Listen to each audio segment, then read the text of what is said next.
নমস্কার। যুক্তি তর্ক সঙ্গে অর্কই আপনাদের স্বাগত। আপনাদের সঙ্গে আমি অর্কপ্রভ সরকার। দীর্ঘ 5 বছর বাদে ব্রিক্স সামিটে গিয়ে চীনের প্রেসিডেন্ট শি জিনপিং এবং ভারতের প্রধানমন্ত্রী নরেন্দ্র মোদী শীর্ষ বৈঠক করলেন। বরফ কি গলবে? চীনকে কি আমরা আবার বিশ্বাস করতে পারবো? লাইন অফ অ্যাকচুয়াল কন্ট্রোল, সেখানে ডিসএনগেজমেন্ট এবং ডিএসকালেশন হবে কি? যে টেনশন, যে উত্তেজনা আছে তার প্রকৃত নিয়ন্ত্রণ রেখায় টহলদারি কিভাবে হবে? এসব নিয়ে আবার হবে চীনের বিদেশমন্ত্রী সঙ্গে ভারতের নিরাপত্তা উপদেষ্টা অজিত দোভালের বৈঠক হবে, সিদ্ধান্ত হয়েছে শীর্ষ বৈঠক। দেখুন, 2014 থেকে 19 পর্যন্ত চীনের প্রেসিডেন্ট শি জিনপিং এর সঙ্গে প্রধানমন্ত্রী নরেন্দ্র মোদী 18 বার বৈঠক করেছিলেন। কিন্তু গালওয়ানের অশান্তি, লাদাখের মাটি চীনা সেনা দখল করেছে এই অভিযোগ, তারপরে ভারত এবং চীনের সেনাবাহিনীর মধ্যে মুখোমুখি সংঘর্ষ, এইসব ঘটনায় দুদেশের সম্পর্ক স্বল্পকালীন তলানিতে এসে ঠেকেছিল। তারপর মিলিটারি কমান্ডার থেকে শুরু করে কূটনৈতিক পর্যায়ে ট্র্যাক টু ডিপ্লোম্যাসির মাধ্যমে আস্তে আস্তে আস্তে আস্তে পরিস্থিতি উন্নতি হয় এবং তার প্রতিফলন আমরা দেখলাম ব্রিক্স সামিটে পার্শ্ব বৈঠক চীন এবং রাশিয়ার। দেখুন, ব্রিক্সটা হচ্ছে, আপনি বলতে পারেন, ন্যাটো বা ইউরোপীয় ইউনিয়নের একটা কাউন্টার প্রোডাক্ট। অর্থাৎ ইউরোপিয়ান হেজিমনির কে রুখতে চীন এবং রাশিয়া একযোগ হয়েছে, ভারতও তার অংশীদার। কিন্তু ব্রিক্সকে যেভাবে এক্সপ্যান্ড করা হয়েছে, ইথিওপিয়ার মতো দেশ ব্রিক্সে চলে গেছে, সেখানে চীন এবং রাশিয়ার প্রকৃত উদ্দেশ্য নিয়ে কূটনৈতিক মহলে প্রশ্ন আছে। কিন্তু কালকের পার্শ্ব বৈঠকের পরে আমরা কি চীনকে বিশ্বাস করতে পারবো? এটাই তো প্রশ্ন। আপনাদের অনেকেরই এভারগ্রান্ডে ক্রাইসিসের কথা মনে আছে। চীনের সর্ববৃহৎ রিয়েল এস্টেট কোম্পানি, প্রচুর ফ্ল্যাট তারা তৈরি করেছিল এবং বাজার থেকে প্রচুর ঋণ তারা তুলেছিল। সেই ঋণ তারা শোধ করতে পারেনি, তাদের ফ্ল্যাট বিক্রি হতো না। চীনা সরকার চেষ্টা করেছিল সংস্থাটাকে বাঁচাতে, কারণ এভারগ্রান্ডে কোলাপস করলে চীনের অর্থনীতি প্রশ্নের মুখে পড়তো, কিন্তু শেষ পর্যন্ত তার লিকুইডেশন আনানো যায়নি। তাহলে চীনের আর্থিক প্রগতির হার কিন্তু আগের মতো নয় এবং পশ্চিমী দুনিয়ার সঙ্গে চীনের সংঘাত চলছে, অর্থনৈতিক সংঘাত। সস্তা চীনা পণ্যর বিরুদ্ধে পশ্চিমের দুনিয়াতেও মানুষ সংঘবদ্ধ হচ্ছে। সরকারগুলো নিজেদের মধ্যে নানা রকম কোঅপারেশন তৈরি করে চীনা পণ্যের আগ্রাসন রোখার ব্যবস্থা নিচ্ছে। তাই এই মুহূর্তে চীনের পক্ষে ভারতের বিপুল বাজারকে অগ্রাহ্য করা সম্ভব নয়। তাই ইচ্ছা না থাকলেও চীন ডিসএনগেজমেন্ট এবং ডিএসক্যালেশন, যেটা সীমান্তে করার কথা বলছে, অন্তত মৌখিক বলছে। পথ চলতে চলতে বুঝতে পারবো আমরা এতে চীনের কতটা সদিচ্ছা আছে। কিন্তু ওয়েলকাম মুভ। এরই মধ্যে আবার নির্মলা সীতারামন ওয়াটন বিজনেস স্কুলে গিয়ে বলেছেন, যে সমস্ত প্রতিবেশীর সঙ্গে ভারতের ল্যান্ড বর্ডার আছে তাদের থেকে প্রত্যক্ষ বিদেশি বিনিয়োগ ভারত নেবে না। ভারতে প্রত্যক্ষ বিদেশি বিনিয়োগ চাই, কিন্তু নেবে না। যেমন চীনা টেলিকম কোম্পানি ভারতে কাজ করতে পারছে না, রেস্ট্রিকশন আছে। কয়েকটি চীনা সংস্থা ভারতীয় সংস্থার সঙ্গে গাঁটছড়া বেঁধে ভারতের বাজারে কাজ করছে। আবার চিপ বলুন, চিপ হচ্ছে তাইওয়ান, হচ্ছে চিপের জনক বলতে পারেন। তাইওয়ানকে চীন তাদের অংশ করতে চাইছে। তাইওয়ান প্রণালীর কাছে দক্ষিণ চীন সাগরে চীন মিলিটারি ডিল করছে। তাইওয়ানের আকাশে চীনা বায়ুসেনা ঘুরছে। তাইওয়ান প্রণালীতে চীনের যুদ্ধ যাওয়ার টহল দিচ্ছে, হুমকি দিচ্ছে তাইওয়ানকে। তাই চীনের এই আগ্রাসন এটাও দুনিয়া দেখছে। নির্মলাজি বলেছেন যে আমরা এফডিআই নেব না এমন দেশের কাছ থেকে যাদের সঙ্গে ভারতের ল্যান্ড বর্ডার আছে, চীনের সঙ্গেও আছে। কিছু কিছু ক্ষেত্রে আপনি চীনা সংস্থার প্রবেশ বন্ধ করতে পারেন, আবার কিছু কিছু ক্ষেত্রে আপনাকে নির্ভর করতে হবে। আপনি ম্যানুফ্যাকচারিং হাব তৈরি করতে চাইছেন, খুব ভালো কথা, কিন্তু সাপ্লাই চেনটাও চীনের উপর নির্ভরশীল। আমাদের খড়গপুরে একটা কোম্পানি আছে জানেন, টাটা হিটাচি। এরা কনস্ট্রাকশন সেক্টরের ম্যানুফ্যাকচারিং ইকুইপমেন্ট তৈরি করে। তাদের ম্যানেজিং ডিরেক্টর বলছেন যে আমরা 10% বৃদ্ধির পরিকল্পনা করে এগিয়েছিলাম, কিন্তু আমরা বৃদ্ধির রাস্তায় যেতে পারছি না। আমাদের যে ক্যাপাসিটি তার 70% এখন ব্যবহার করতে পারছি। কারণ কি? সস্তায় চীনা যন্ত্রপাতি ভারতের বাজার ছেয়ে ফেলছে। তারা ভারত সরকারকে বলছেন যে আপনারা একটা নীতি প্রণয়ন করুন, এভাবে চলতে থাকলে ব্যবসা চালানোই সমস্যা হবে। চীনের সঙ্গে ভারতের শীর্ষ বৈঠক অবশ্যই ওয়েলকাম মুভ, কিন্তু আগামী দিনে আমাদের অত্যন্ত সতর্ক পদচারণা করতে হবে। বিভিন্ন ক্ষেত্রে চীনা পণ্যের অনুপ্রবেশ ভারতীয় উদ্যোগপতিদের প্রচন্ড চাপের মুখে রেখেছে। যেমন ভারত আর্থ মুভার্স লিমিটেড, BEML, তারা এখন মাইনিং ইকুইপমেন্ট তৈরি করে বলে একদম নিশ সেক্টর, তারা বাজারে রয়েছে। তারা কিন্তু ম্যানুফ্যাকচারিং ইকুইপমেন্ট তৈরির উদ্যোগ তাদের ছিল আগে, বেশ কয়েক বছর তারা সেই উদ্যোগটা বন্ধ করেছেন। ওই একই যেটা টাটা হিতাচির ম্যানেজিং ডিরেক্টর বলছেন যে চীনা যন্ত্রপাতি অনেক কম দামে ভারতের বাজারে চলে আসায় কনস্ট্রাকশন কোম্পানিরা, রিয়েল এস্টেট জায়ান্টরা ওই সমস্ত যন্ত্রপাতিকে ব্যবহার করছেন তাদের কাছে। সেখানে টাটা হিতাচি মার খাচ্ছে, BEML ওই ব্যবসা থেকে সরে এসে নিজ সেগমেন্ট মাইনিং এ গেছে, সেই জন্য তারা এখনো টিকিয়ে থাকতে পারছে। তারা সবাই বলছে ভারত সরকারের একটা নীতি নেওয়া উচিত, যাতে এইভাবে সস্তার চীনা মেশিনারি ভারতের বাজারকে ছেয়ে ফেলতে না পারে। এবার যে বিষয়টায় আমি থাম্বনেল করেছি, ইসরায়েল। দেখুন, কোল্ড ওয়ারের সময় পর্যন্ত অধিকাংশ ভারতবাসী রাশিয়াকে কার্যত ডার্লিং বলে মনে করত। বাংলাদেশ যুদ্ধ বলুন, পাকিস্তানের সঙ্গে আগের যুদ্ধ, সবকিছুতেই রাশিয়া আমাদের সঙ্গে ছিল, চুক্তি ছিল রাশিয়ার সঙ্গে আমাদের নিরাপত্তা প্রতিরক্ষা ক্ষেত্রে। কিন্তু কোল্ড ওয়ার পরবর্তী যুগে দুনিয়া কার্যত ইউনিপোলার হয়ে গেল, এখন অনেকে বলছেন মাল্টিপোলার। ইসরায়েল কিন্তু প্রথম দিন থেকেই আমাদের সঙ্গে আছে। এটা একটা অনুচ্চারিত প্রেম।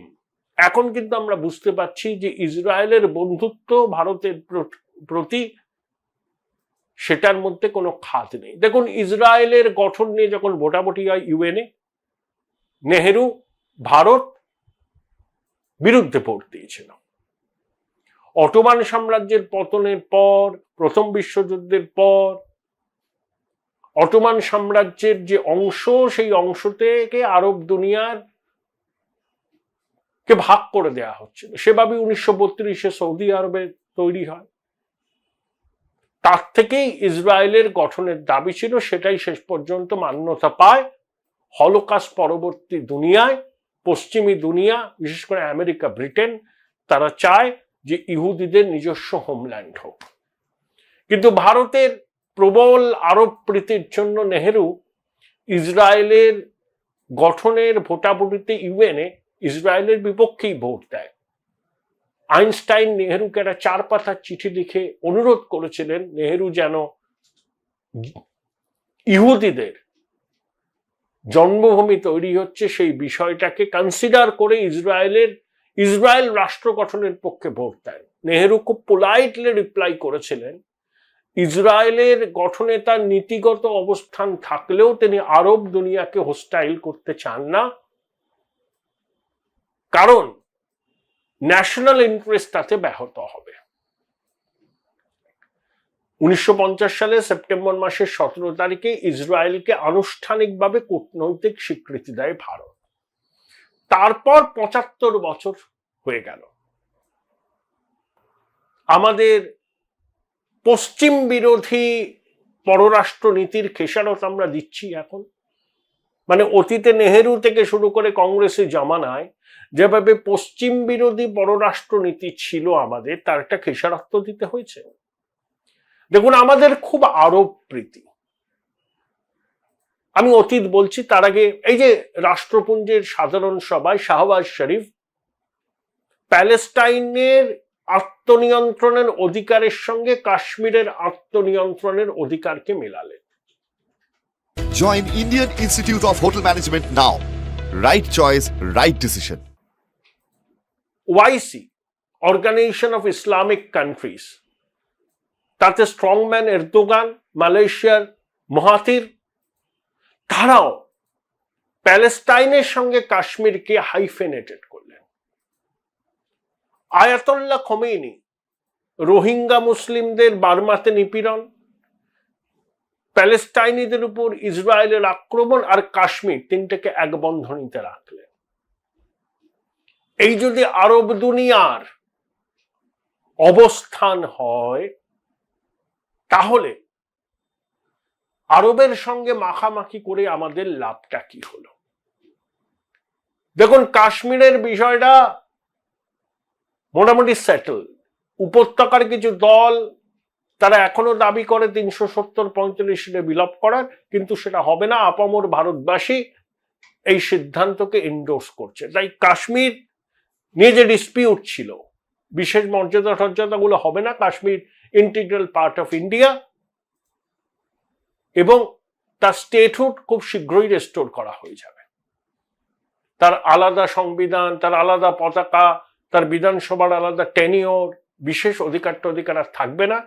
5ই আগস্ট 2019-এর পরে সেসব চলে গেছে, সেগুলো আর রেস্টোর হবে না। কিন্তু মুসলিম বিশ্ব এখনো কাশ্মীরের ঘটনার সঙ্গে প্যালেস্টাইনের ঘটনাকে এক করে দেখে। কিন্তু দেশের মানুষ এই মুসলিম দেশগুলোর ভূমিকাটাকে এবার কিন্তু বুঝতে পেরেছে। 71 সালে জর্ডান পাকিস্তানকে তাদের দক্ষ বিমান চালকদের ঋণ দিয়েছিল। শাহের ইরান 65 সালে পাকিস্তানকে যুদ্ধে সমর্থন করেছিল, এবং এখনো পাকিস্তান রাষ্ট্রপুঞ্জের মঞ্চে কাশ্মীরকে তোলে, কাশ্মীর প্যালেস্টাইনকে এক বন্ধনীতে রাখে। 2016 সালে ভূতপূর্ব পাকিস্তান প্রধানমন্ত্রী নওয়াজ শরীফ বুরবানি, যিনি মারা গেছিলেন, হিজবুল্লাহর কমান্ডার, তাকে কাশ্মীরের ইন্তেফাদার জনক বলেছিলেন, এবং একই সঙ্গে প্যালেস্টাইনকে কাশ্মীরের সঙ্গে ইকুয়েট করেছেন। নেহেরু তার যে আরব প্রেম, যার জন্য প্রথম দিকে ইসরায়েলের গঠনের পক্ষে ভোট দেননি, সেই ইসরায়েলে কিন্তু পরবর্তীকালে আমাদের সব রকম ভাবে সাহায্য করেছে, বিশেষ করে প্রতিরক্ষা ক্ষেত্রে প্রযুক্তি হস্তান্তর করে। এবং যে কার্গিলে লেসার টেকনোলজি বিমান বাহিনীকে দিয়েছিল, লেজার টেকনোলজি, যাতে নির্দিষ্ট লক্ষ্যে ওই হাই অল্টিটিউডে ভারতীয় বিমান বাহিনী টার্গেটের উপর অভিযান চালাতে পারে। ইসরায়েলের আইডিএফ দিয়েছিল, প্রযুক্তিগত সহায়তা করেছে। ইসরায়েলের সঙ্গে যেমন আমাদের স্ট্র্যাটেজিক রিলেশন আছে, তেমনি ইউএইর সঙ্গে আছে, সৌদি আরবের সঙ্গে আছে, টার্কির সঙ্গে আছে। কিন্তু ভারতীয়রা প্যালেস্টাইন কজে আন্দোলিত হন না। আগে হয়তো হতেন, একটা সময় প্যালেস্টাইন আন্দোলনকে অনেক একটা সেকুলার ইমেজ দেওয়ার চেষ্টা করতো, কারণ প্যালেস্টাইনের মুখপাত্রদের মধ্যে অনেকে খ্রিস্টান ছিলেন। আরাফাতের সঙ্গে ইন্দিরাজির সম্পর্ক অত্যন্ত ভালো ছিল, কিন্তু হামাস তো মোহাম্মদ আব্বাসকে কার্যত অপ্রাসঙ্গিক করে দিয়ে নিজেরাই এখন প্যালেস্টাইনের হর্তাকর্তা হতে চাইছে এবং তারা টেরোরিস্ট অর্গানাইজেশন। তাহলে মুসলিম দুনিয়াও প্যালেস্টাইন কজকে ইসলামিক কজ বলে মানতে রাজি নয়। তারা তাদের ন্যাশনাল ইন্টারেস্টকে অগ্রাধিকার দেয়। প্রথম কথা, হামাস সুন্নি হলেও শিয়া ইরাক তাদের মদত দেয়। হেজবুল্লাহ, হুতি এরা হচ্ছে শিয়া সংগঠন। ইরানের সব প্রক্সি পশ্চিমী দুনিয়া এদের অ্যাক্সেস অফ ইভিল বলে। আরব দুনিয়া তাদের পছন্দ করে না। এবং ইরানের যে মুসলিম উমায় নেতৃত্বে স্থান দখল করার যে উদগ্র বাসনা, এটাকে ভয় পায় আরব দুনিয়ার অন্য দেশগুলো। মধ্যপ্রাচ্যে 17টা দেশ আছে মুসলিমদের, তার মধ্যে 14টা হচ্ছে আরব লীগের মধ্যে। ইরান আরব লীগে নয়, ইরানের কথ্য ভাষা ফার্সি, ওদের হচ্ছে আরবিক। ইরানের দাবি তাদের শতাব্দী প্রাচীন সভ্যতা, তারা কেন মুসলিম দুনিয়ায় নেতৃত্ব দেবে না? সেই নেতৃত্ব কেন সৌদি আরব দেবে? হতে পারে সৌদি আরবের মধ্যে মুসলিমদের পবিত্র ধর্মস্থানগুলো আছে, কিন্তু ইরানের বক্তব্য সৌদি তো আমেরিকার কোলে বসে আছে, আমেরিকার ঘাঁটি আছে ওখানে। খোমেনিদের বক্তব্য কি? দেখো, আমাদের উপর নিষেধাজ্ঞা আছে, আমরা পশ্চিমী বিশ্বের টার্গেটে আছি, কিন্তু তা সত্ত্বেও আমরা ইসলামিক কজের পক্ষে লড়াই করছি। আমাদের ক্ষতি হচ্ছে, আমাদের মানুষের মৃত্যু হচ্ছে, কিন্তু তাও আমরা 1 ইঞ্চি জমি ছেড়ে দিচ্ছি না আমেরিকাকে। আর সৌদি আমেরিকার কোলে বসে আছে। এটাই বিরোধ। এবং যেভাবে মজলিস, উলেমা, খামেইনিরা বলে তারাই হচ্ছে উপরওয়ালার নুমায়েন্দে, কোনো রাজতন্ত্র, সমাজতন্ত্র, গণতন্ত্র বলে কিছু হয় না। উপরওয়ালা যে নির্দেশ দিচ্ছেন তাদের মাধ্যমে, সেটাই আইন। তাহলে তো সৌদি রাজ পরিবারের অস্তিত্ব থাকে না, এরদোগানের ক্ষমতা থাকে না, আরো অনেক মুসলিম রুলারের কোনো ক্ষমতা থাকে না। তাই প্যালেস্টাইনকে ইরান যতই মুসলিমদের একজোট হওয়ার ক্ল্যারিয়ন কল দিন না কেন প্যালেস্টাইনকে কেন্দ্র করে, খোমেনি প্রমুখ, মুসলিম বিশ্ব আর এখন তাতে আন্দোলিত হয় না। তার কারণ তাদের সেলফ ইন্টারেস্ট। 2015 সালে ইউএইতে প্রথমবার কোন প্রধানমন্ত্রী গেলেন 34 বছর বাদে ভারতে। তাই নাসার আল্লাহর মৃত্যুর পর ভারতের মুসলিমদের মধ্যে খুব একটা হেলদোল দেখেছেন? হ্যাঁ, শ্রীনগরে একটা বিক্ষোভ মিছিল হয়েছে, লখনৌ হয়েছে, কি নাসার আল্লাহ শিয়া বলে হয়েছে। ভারতের সকল সেকুলার পার্টি যারা মুসলিমদের মাসিহা বলে নিজেদের ক্লেম করে, তারা একটা কথা বলেছে এর বিরুদ্ধে। এমনকি বামপন্থীরাও চাঁদসাগরের মনসা পুজো করার মতো 2-1 জায়গায় বিক্ষোভ দেখিয়েছে, তারপরে ঘরে ঢুকে গেছে। অর্থাৎ তারাও বুঝতে পেরেছে এখন নাসরাল্লাহর সমর্থনে মিছিল বার করলে, 2-4 কথা বললে ভারতবাসী এরা ভালোভাবে নেবে না। তাই তারা চুপ করে আছে এবং বামপন্থীরা বলতে হয় বলে বলছেন।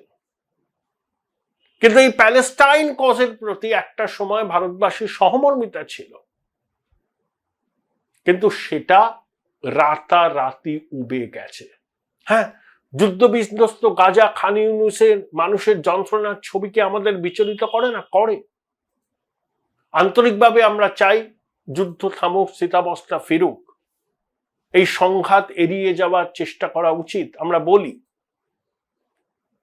কিন্তু প্যালেস্টাইনের মানুষের আত্মনিয়ন্ত্রণের অধিকারের দাবিতে অতীতে আমরা যেভাবে রাজপথে মানুষকে নামতে দেখতাম, কলকাতাতেও দেখেছি, অন্য জায়গাতেও দেখেছি, বিভিন্ন বিশ্ববিদ্যালয়ের ক্যাম্পাসে প্যালেস্টাইনের মানুষের আত্মনিয়ন্ত্রণের অধিকার দাবিতে বিক্ষোভ, প্রতিবাদ, সভা, মিছিল হচ্ছে না।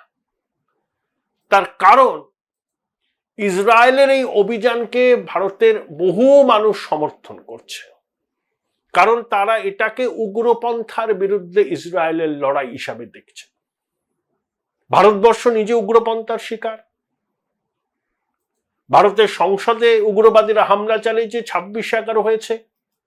মুম্বাইয়ের লোকাল ট্রেন বিস্ফোরণ হয়েছে। বহু জায়গায় উগ্রবাদীরা, ইসলামী মৌলবাদীরা ভারতকে রক্তাক্ত করার চেষ্টা করেছে। বহু মানুষ মারা গেছেন। কাশ্মীরে এখনো লোন উলফ সিনড্রোম চলছে।